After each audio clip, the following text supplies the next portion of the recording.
Bomoko Yamboka TV, vous êtes informés en temps réel, c'est notre devoir.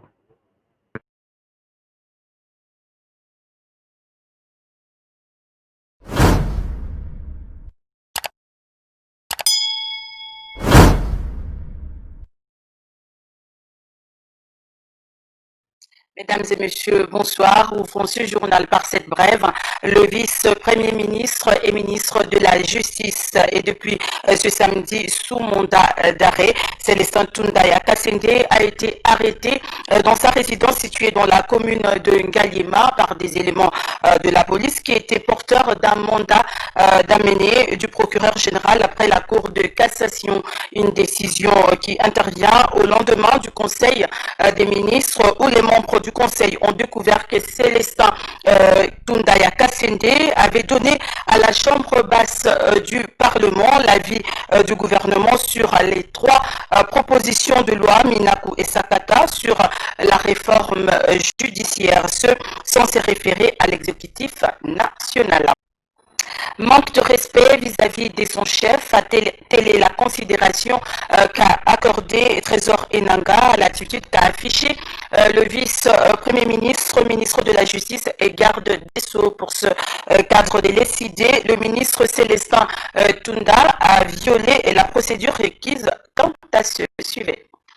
L'acte posé par le vice-premier ministre, ministre de la Justice et garde des Sceaux suscite des réactions. Trésor Enanga a quant à lui qualifié de manque de respect cet acte de Tundaya Kassende. Il déplore cependant les dysfonctionnements constatés au sein des institutions de la République. Au niveau du Conseil des ministres, ça s'affiche clairement que celui qui occupe le poste présidentiel n'a pas de considération devant les ministres du FCC. Parce que la procédure devrait se faire comme ceci.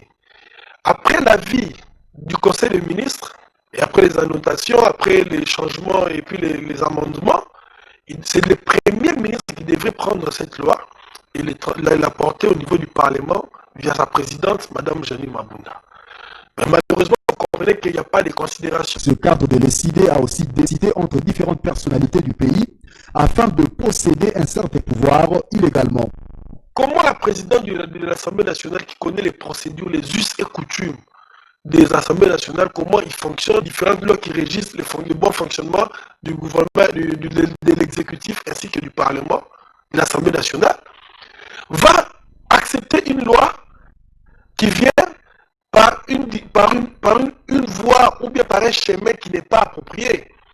C'est une complicité entre FCC pour dire qu'on s'en passe de la coalition, FCC cache, et que c'est nous le FCC qui avons... De son parti au sujet de loi Minaku et Sakata, l'ECD demeure contre l'adoption de ces lois. Et de l'autre côté, les vétérans de l'UDPS qualifient d'anticonstitutionnelles les propositions de loi Sakata et Minaku lors d'une déclaration ce samedi 27 juin. Ces vétérans de l'UDPS condamnent également l'acte posé par le vice-premier ministre, ministre de la Justice et garde des Sceaux. Suivez.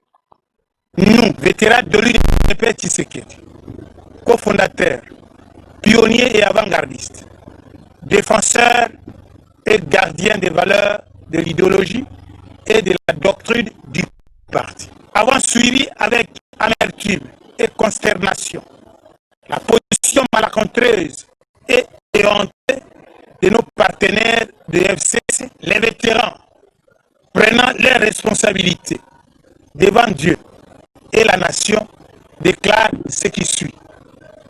1.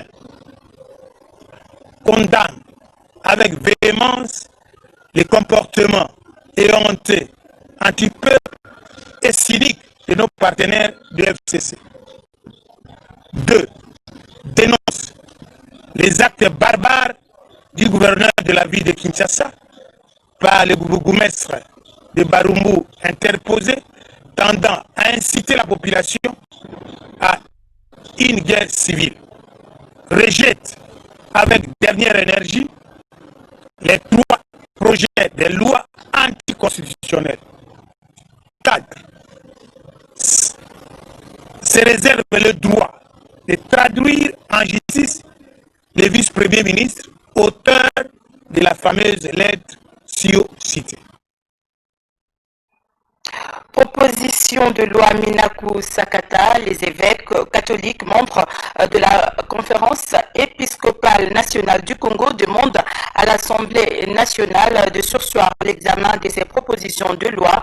Le prince de l'Église catholique sont également revenus sur la controverse autour de la désignation du président de la CENI. C'était dans une déclaration rendue publique ce samedi au centre Lindongue, situé dans la commune de Limete. Juliette Mbelou, Alain Bolikango pour le reportage.